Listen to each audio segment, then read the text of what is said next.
Hello, പുതിയൊരു വീഡിയോയിലേക്ക് എല്ലാ കൂട്ടുകാർക്കും സ്വാഗതം. കുട്ടികൾക്ക് ഏറെ ഇഷ്ടപ്പെടുന്നതും ലഞ്ചായിട്ടും ഡിന്നറായിട്ടും സെർവ് ചെയ്യാൻ കഴിയുന്നതുമായ ഒരു ഈസി റെസിപ്പി ആയിട്ടാണ് ഇന്ന് ഞാൻ വന്നത്. എൻ്റെ വീട്ടിൽ തന്നെ ഉണ്ടായ ലെമൺ യൂസ് ചെയ്തിട്ടുള്ള ലെമൺ റൈസ് റെസിപ്പിയാണ് നമ്മളിന്ന് ചെയ്യുന്നത്. സീഡ്ലെസ് ലെമൺ വെറൈറ്റി ആയതുകൊണ്ട് തന്നെ സാധാരണ ചെറുനാരങ്ങയേക്കാളും വലുപ്പവും ജ്യൂസും ഒക്കെ ഇതിന് കൂടുതലാണ്. പൾപ്പ് കൂടുതലായതുകൊണ്ട് ഇതിൽ 50% ജലമാണ് കണ്ടന്റ് വരുന്നത്. അതുകൊണ്ട് തന്നെ നമ്മളുടെ ചെറുനാരങ്ങയുടെ അത്ര അസിഡിറ്റി അല്ലെങ്കിൽ പുളിപ്പ് രസം ഇതിനുണ്ടാകില്ല. അപ്പം നമുക്ക് നേരിട്ട് റെസിപ്പിയിലേക്ക് പോയാലോ. മല്ലിയില, കറിവേപ്പില, ഒരു പച്ചമുളക്, 1 ഇഞ്ച് ഇഞ്ചി, 4-5 വറ്റൽമുളക്, 1.5 സ്പൂൺ വീതം ഉഴുന്നുപരിപ്പും കടലപ്പരിപ്പും നാരങ്ങയും. പാൻ ചൂടാവുമ്പോൾ 1.5 സ്പൂണ് നെയ്യ് അല്ലെങ്കിൽ വെജിറ്റബിൾ ഓയിലാണ് നമ്മൾ ഒഴിച്ചു കൊടുക്കുന്നത്. അതിലേക്ക് എടുത്തു വെച്ചിട്ടുള്ള ഉഴുന്നുപരിപ്പും കടലപ്പരിപ്പും നമ്മൾ ചേർത്ത് കൊടുക്കാം. അപ്പോൾ വെളിച്ചെണ്ണ ഇതിന് ഉപയോഗിക്കാതിരിക്കുക. അപ്പോൾ അതിൻ്റെ ഒരു ടേസ്റ്റിൽ വലിയൊരു മാറ്റം വരും. അപ്പം വെജിറ്റബിൾ ഓയിൽ അല്ലെങ്കിൽ നെയ്യ് യൂസ് ചെയ്യാൻ ശ്രദ്ധിക്കുക. ചെറിയ തീയിലാണ് നമ്മൾ ഇതെല്ലാം വഴറ്റിയെടുക്കാൻ പോകുന്നത്. അപ്പം ബാക്കിയുള്ള ഇൻഗ്രീഡിയൻസ് കൂടെ നമുക്കിതിലേക്ക് ചേർക്കാം. ആദ്യം തന്നെ നമുക്ക് പച്ചമുളക് ഇട്ട് കൊടുത്ത് അതൊന്ന് അതിൻ്റെ ഒരു പച്ചമണം മാറുന്നത് വരെ ഇളക്കി കൊടുക്കുക. ചെറുതീയിൽ വഴറ്റിയാൽ മാത്രമേ പരിപ്പെല്ലാം അവസാനമാകുമ്പോഴത്തേക്കും കറക്റ്റായിട്ട് കിട്ടുള്ളൂ. അടുത്തത് നമ്മൾ ഇഞ്ചിയും കുറച്ച് കറിവേപ്പിലയും അതിലേക്ക് ചേർത്തിളക്കുക. കറിവേപ്പില ഈ നെയ്യിൽ വഴറ്റി വരുമ്പോൾ ഉള്ള ഒരു മണം എനിക്കിത് ഭയങ്കര ഇഷ്ടമാണ്.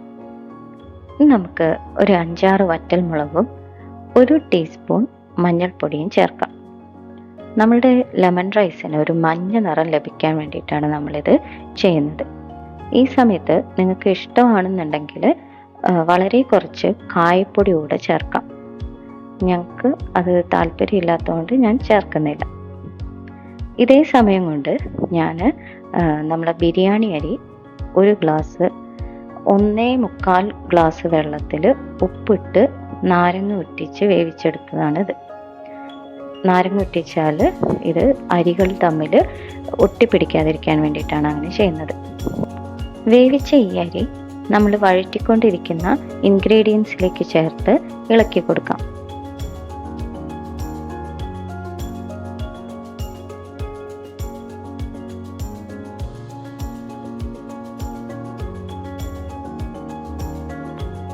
നന്നായി ഇളക്കി യോജിപ്പിച്ചതിന് ശേഷം ഇനി ഇതിലേക്ക് ലെമൺ ജ്യൂസ് ആണ് ആഡ് ചെയ്ത് കൊടുക്കേണ്ടത്.